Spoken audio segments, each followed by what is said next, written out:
So this $3,000 Gibson Custom Shop Les Paul has a couple flaws a guitar in that price range should never have. Still, I would never sell it. Let's talk about it.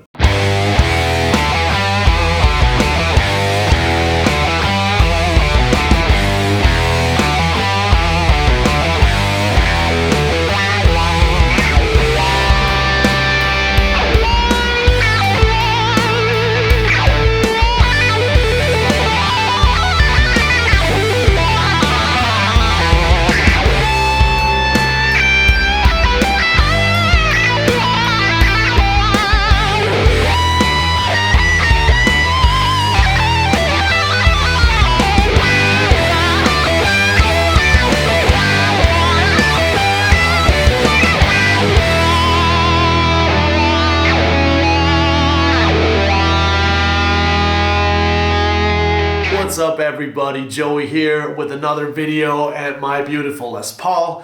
I hope you liked that little jam, and if you did, make sure to subscribe to this channel. I have been building it for the last couple months, and so far the reactions have been great. So if you want to follow and like that kind of stuff, make sure to subscribe. I'll be forever grateful. So the topic of this video is this 1958 Gibson Les Paul reissue from the Custom Shop. And tons of people have been asking me questions about this guitar because I've been playing it a lot on Instagram. I've been playing it on tour and in sessions, and a couple people have seen it on YouTube too. And I thought, instead of talking about what it can do, which is sounding great as you just heard in the jam, I want to talk about the backstory of this guitar just a little bit, because it has a couple flaws.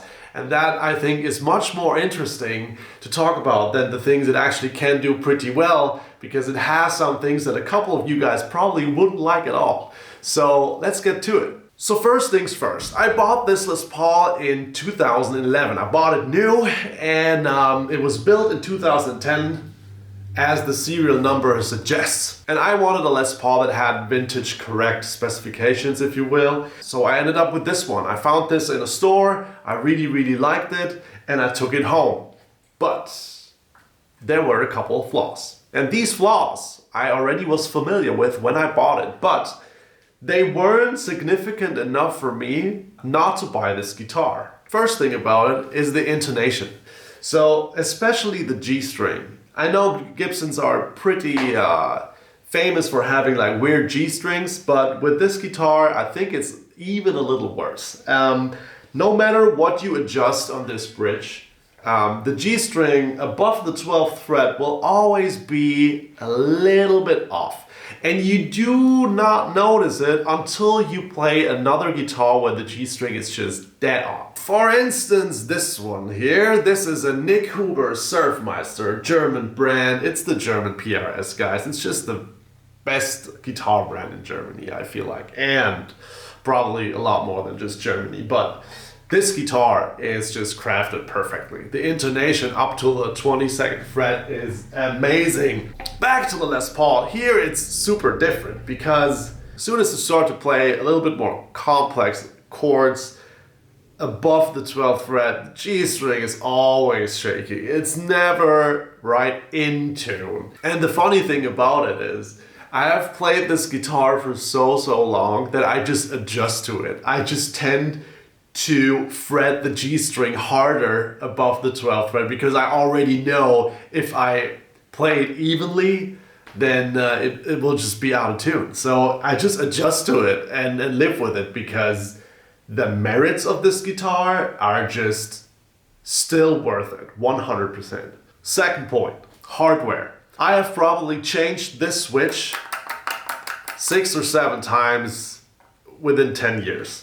It's just so unstable, and it never holds, and you screw it back in, and if you do that often enough and somebody just like goes completely loose, and then it's just screwed, and then you have to put a new one in. It's just not great. It's really not great. It doesn't happen with any other guitar that I own. Major flaw, but still something I could see a lot of guitarists would be very upset about with a $3,000 guitar, right?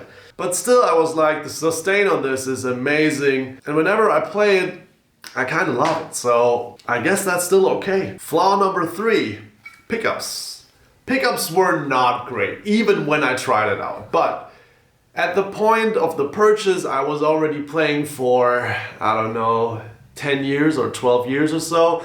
And my hearing and my ear was just developed well enough to understand this was a great guitar, but the pickups were just sounding a little bit too muffled. But I still knew the guitar was a great bass, and if I changed the pickups, it would change a lot, and that's what I did.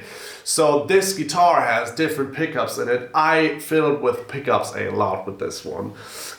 Bridge pickup, not so much, because this is just like a Reissue Alnico 5. Reissue is a German brand of pickups. Boutique kind of pickups, sound really, really good. So this is pretty much a hotter PAF.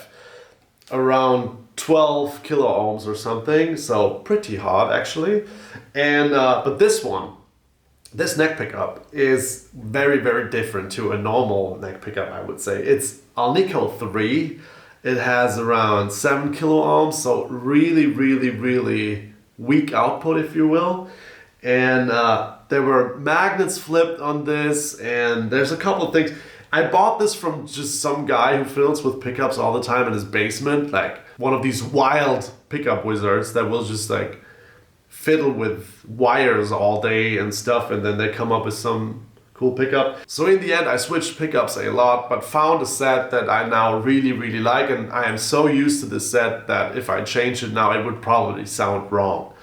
But again, another thing that I didn't quite like so much, so I changed the pickups too. And at some point I kind of doubted myself, but over time people have come up to me and wanted to buy this guitar because they like the sound so much. And that's when I knew I don't need to doubt myself. I can still hear correctly. This guitar sounds really, really fat, juicy, open, and it just has like this massive sustain. So for the sound alone, this guitar was well worth the 3K in my opinion. But that's just some food for thought. What do you think?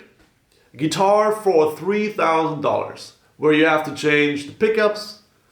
You already hear the intonation is not perfect. Maybe you see the hardware falling off in a couple of years from now. Would you buy that? I am 100% sure that a lot of you wouldn't buy a guitar like that. And I can totally understand, but there's a lot of history to this guitar as well. I've played a million gigs with this one, and this guitar has been through so much, and I don't regret anything about buying this guitar, to be honest. And that is where sometimes the conversation about good or bad guitars, I feel like, just ends. It's about, hey, this is not worth 3K, so just don't buy it, Gibson sucks. But if there is something particular about a guitar that just inspires you to play, and this guitar was the reason a million times that I picked up a guitar and played, isn't that worth the 3K, even though the intonation is not perfect? Yes, it makes for a flawed product, I agree. It's kind of strange that they can't get this right. But to be honest, I don't care that much. If I have to go to a session and I can see already I have to play complex chords up the neck and stuff, I just take a different guitar with me. But if I want to just rock out and play some rock and roll like I did in the jam at the beginning, I pull up the Gibson and it always sounds amazing. And I guess that's just the bottom line when it comes to this topic. Is this a flawless product for 3K? No. Should it be? Yes. Is it still inspiring and did I still like it? 100%. And that is a decision everybody has to make for themselves, right? And this is where I want to know, where do you guys stand with this? Do you have flawed instruments too that you just absolutely love, even though you know they're just maybe not perfect and not that great? Let me know in the comments. I'd really like to see what you guys have going on. And even if you disagree with me, feel free to leave a comment. Let me know what you think about Gibson, about the custom shops. Yeah, let me know what you think. Is this okay? Can we as guitarists live with flawed instruments as long as we love them? And is that maybe the definition of love? Liking something or someone because of the imperfection and flaws? And I guess that's where I leave it for today. Thanks for watching. See you in the next one.